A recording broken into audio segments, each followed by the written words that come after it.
Assalamualaikum warahmatullahi wabarakatuh. Waalaikumsalam warahmatullahi wabarakatuh. Selamat datang di podcast Kemenak Sumeneb. Bersama saya Ismah Maulida dan kali ini juga hadir bersama kita yaitu Bapak Haji Abdul Wasid MPDI. Pasti sudah tahu semua beliau ini siapa ya. Beliau merupakan Kepala Kantor Kementerian Agama Kabupaten Sumeneb. Selain itu beliau juga aktif berdakwah ya Bapak ya. Iya betul. Nah teman-teman, alhamdulillah ya, tidak terasa kita sudah berada di penghujung bulan Ramadan. Insya Allah kita akan merayakan Idul Fitri di beberapa hari yang akan datang. Nah, tentunya Idul Fitri tidak hanya tentang baju baru, uang baru, betul ya Bapak ya? Banyak sekali yang harus kita pahami tentang Idul Fitri agar kita mencapai tujuan Idul Fitri yang sebenarnya. Nah, langsung saja kepada beliau untuk menyampaikan tentang apa itu Idul Fitri dan tradisi apa saja yang ada di Sumeneb ketika merayakan Hari Raya Idul Fitri. Monggo Bapak, disilahkan. Oke, baik, terima kasih. Assalamualaikum warahmatullahi wabarakatuh. Assalamualaikum warahmatullahi wabarakatuh. Para pemirsa, para penikmat podcast Kementerian Agama yang berbahagia, tentu memang Idul Fitri itu satu momentum yang sangat bahagia. Semua orang pasti bahagia di karena kita itu Idul Fitri dimaknai sebagai kita perayaan kemenangan kita setelah sebulan penuh kita melaksanakan ibadah puasa Ramadan. Nah tentu ketika Idul Fitri ada beberapa hal yang perlu kita ingat. Pertama bahwa Idul Fitri itu sebagai satu momentum bahagia setelah kita melaksanakan ibadah puasa di bulan Ramadan. Tentu kebahagiaan itu tidak hanya berupa satu ungkapan-ungkapan biasa, tapi juga satu ungkapan spiritualitas kita untuk semakin dekat dengan Allah Subhanahu wa Ta'ala. Makanya dalam suasana yang bahagia kita disunahkan untuk melaksanakan sholat Idul Fitri. Maka bagi Bapak, Ibu yang tidak haid ya diupayakan ikut melaksanakan sholat Idul Fitri. Hukumnya memang sunnah, tapi kan setahun sekali teman-teman. Nah, tentu selain Idul Fitri kita melaksanakan sholat Idul Fitri di Sumeneb, mungkin juga di Madura atau di Indonesia secara umumnya. Kita ini kan ada beberapa tradisi yang biasa dilakukan oleh masyarakat Sumeneb. Pertama itu nyalase. Setelah Idul Fitri itu nyalase dalam bahasa santri, bahasa kitab itu ziarah kubur. Jadi kita itu ziarah atau nyalase ke kuburan sesepuh kita, mungkin orang tua kita, mbah kita. Jadi termasuk ini bagian dari berbagi kebahagiaan. Kita yang masih hidup bahagia di Idul Fitri, maka kita ingin berbagi kebahagiaan. Dengan apa? Nyalase, mendoakan almarhumah sehingga semoga beliau diampuni oleh Allah Subhanahu wa Ta'ala. Bagian dari kita ingin berbagi kebahagiaan dengan almarhumah dengan mendoakan mereka tentunya. Yang kedua, biasanya orang Sumeneb itu setelah nyalase itu juga ada tradisi amin main atau dalam bahasa Islamnya itu silaturahim. Ini soal menjadi satu keharusan pribadi lah ya. Meskipun memang hukumnya tidak wajib, tapi ini menjadi satu keharusan bagi kita untuk memanfaatkan momentum bahagia ini untuk bersilaturahim. Silat berkunjung kepada orang tua kita, saudara kita, guru kita, tetangga kita, teman-teman kita yang sudah sekian lama tidak ketemu. Ini menjadi hal penting untuk kita bertemu, menyapa, berbagi bahagia, cerita kesana kemari. Ini adalah satu kebahagiaan yang saya kira jarang kita jumpai di selain Idul Fitri. Betul. Makanya jangan sampai kita itu di suasana Idul Fitri hanya diem aja di rumahnya, lihat HP-nya saja, nonton TV, tidak kemana-mana. Emang ini satu momentum bahagia kita wujudkan dengan salah satunya dengan silaturahim. Yang ketiga yaitu tradisi saling memaafkan. Ini memaafkan ini satu kebiasaan kita di Sumeneb, di Madura, mungkin juga seluruh Indonesia saya kira. Makanya selalu kaitannya selalu ucapan Idul Fitri mesti ada mohon maaf lahir dan batin. Jadi selamat Hari Raya Idul Fitri 1446 Hijriah minal aidin wal faizin, mohon maaf lahir batin. Jadi di dalam kalimat itu ada satu hubungan. Jadi selamat Hari Idul Fitri minal aidin wal faizin. Ini doa, semoga kita termasuk orang yang kembali ke fitrah, kembali seperti hanya orang yang sudah tidak punya dosa lagi. Dan ini pemaknanya dalam, karena memang kan di dalam hadis setiap kita masuk Ramadan kan mesti man qama ramadhana imanan wa ihtisaban ghufira lahu ma taqaddama min dhanbihi. Atau selain man shoma ramadhana imanan wa ihtisaban ghufira lahu ma taqaddama min dhanbihi. Barang siapa yang beribadah atau dalam yang berpuasa di bulan Ramadan, maka imanan wa ihtisaban, karena iman dan berharap pahala dari Allah, ghufira lahu ma taqaddama min dhanbihi, maka dosa-dosanya diampuni oleh Allah Subhanahu wa taala. Nah, tentu dosa yang diampuni dengan ibadah Ramadan itu adalah dosa kepada Allah Subhanahu wa taala. Dosa sesama manusia itu bagian hakul adab yang tidak bisa diampuni dengan beribadah Ramadan, tapi kita harus bermaaf-maafan. Jadi minal aidina wal faizin, orang yang benar. Sehingga konsep hablum minallahnya tuntas, hablum minannasnya harus dituntaskan dengan memanfaatkan momentum Idul Fitri kita saling bermaaf-maafan. Dosa kepada Allah diampuni dengan Ramadan, puasa Ramadan, ibadah di bulan Ramadan. Dosa kepada sama manusia diampuni dengan kita saling bermaaf-maafan. Sehingga disitulah nyambungnya. Jadi minal aidin wal faizin, al faizin itu masuk orang yang menang, sudah melakukan ibadah, menang terhadap nafsu diri kita sendiri, menang kita bisa melakukan ibadah sehingga kembali ke fitrah. Makanya untuk mencapai itu semua kita harus mohon maaf lahir dan batin. Nah, itulah, jadi itu bukan terjemahannya tetapi wasilah untuk menuju aidin wal faizin. Maka salah satunya kita harus saling memaafkan.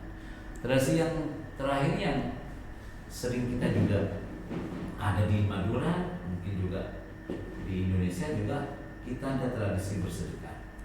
Ibu-ibu hari ini biasanya sudah mempersiapkan menu-menu, mempersiapkan berbagai macam jajan, mulai yang yang manis, yang asin, yang rame, manis asin dari satu, semuanya ada. Termasuk juga makanan yang bermacam-macam menunya, ada bakso, ada soto, ada nasi, ada banyak hal. Semua itu tidak untuk dimakan sendiri, tapi untuk jamuan tamu. Karena semua tamu adalah semua tamu yang terhormat. Maka penting kita merangkai itu semuanya. Jadi kita upayakan itu. Sholat Id, setelah sholat Id nyalase, ziarah kubur. Setelah itu kita bersilaturahim. Bersilaturahim itu tujuannya adalah kita ingin merekatkan hubungan kita dan kemudian menghapuskan dosa-dosa kita. Dan memaafkan itu tentunya bukan hanya secara ritual saling memaafkan, tapi bagaimana menghapus rasa dendam, rasa benci, rasa mangkal dari dalam diri kita, dinolkan betul, sehingga ini akan memperbaiki relasi kita di masa yang akan datang. Makanya saya sering mengatakan, memaafkan memang tidak merubah masa lalu, tapi akan memperbaiki masa depan. Saya kira itu sementara Mbak Ida. Iya, baik Pak. Di sini sangat banyak sekali ya yang kita dapat ya. Ternyata tradisi yang ada di Sumeneb ini menurut saya tidak ada yang melenceng dari syariat agama. Ya, nah, di sini ada tradisi bersedekah begitu ya Bapak ya.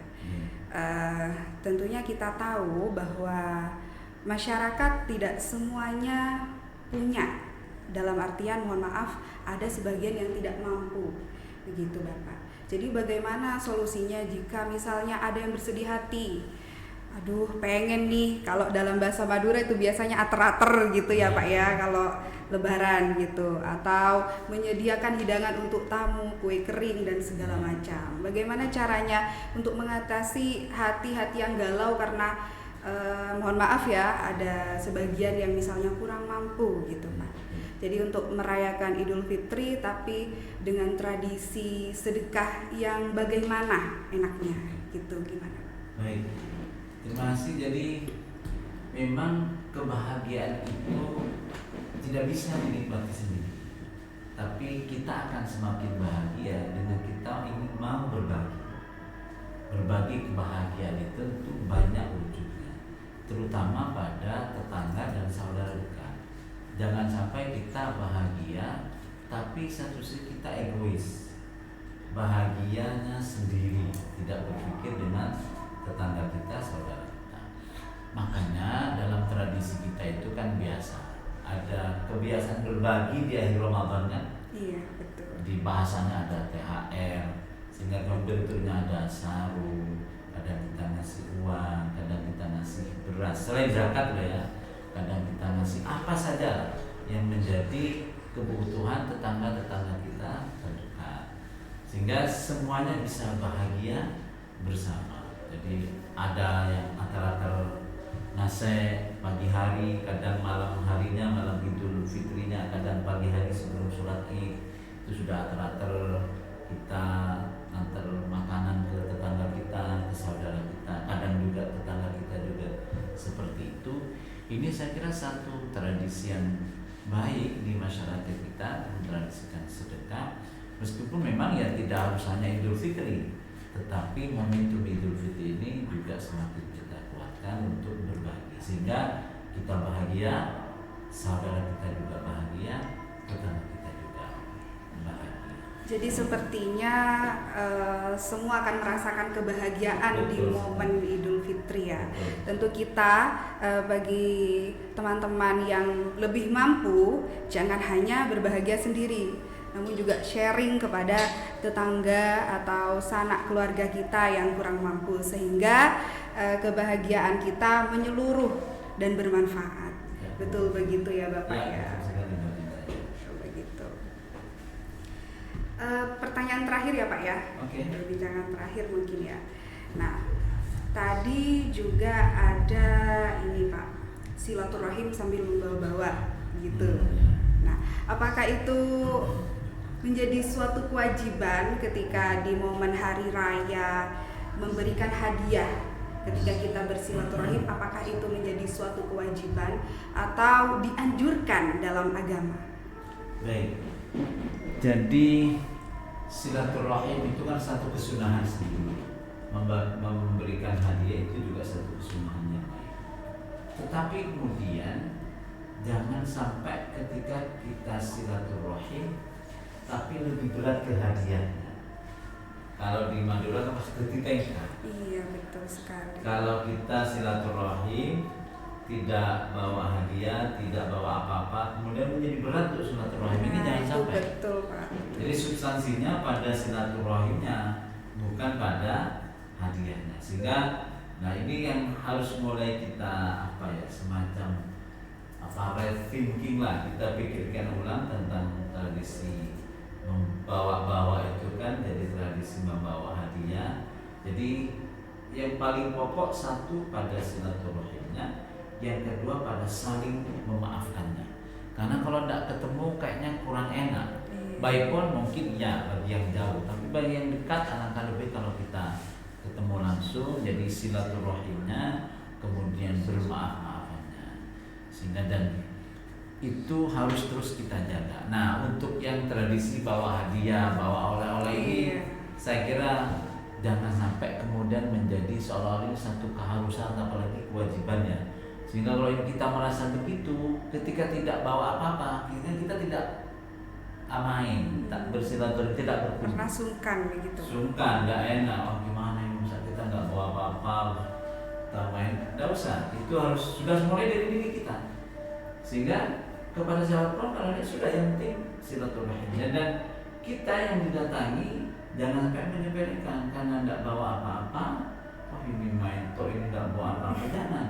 Karena dengan beliau-beliau tetangga kita saudara mau berkunjung ke kita, beliau itu sudah meninggalkan berbagai kewajiban, meluangkan waktunya, tenaganya untuk silaturahim. Ini satu pengorbanan yang sudah luar biasa.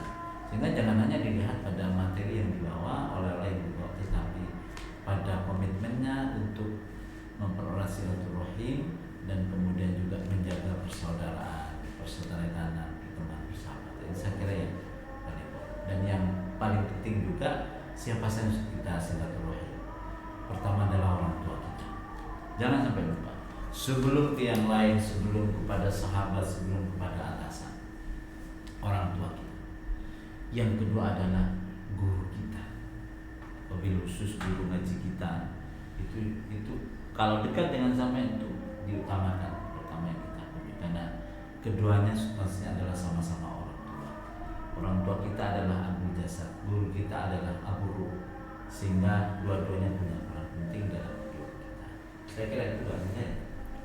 Baik Bapak.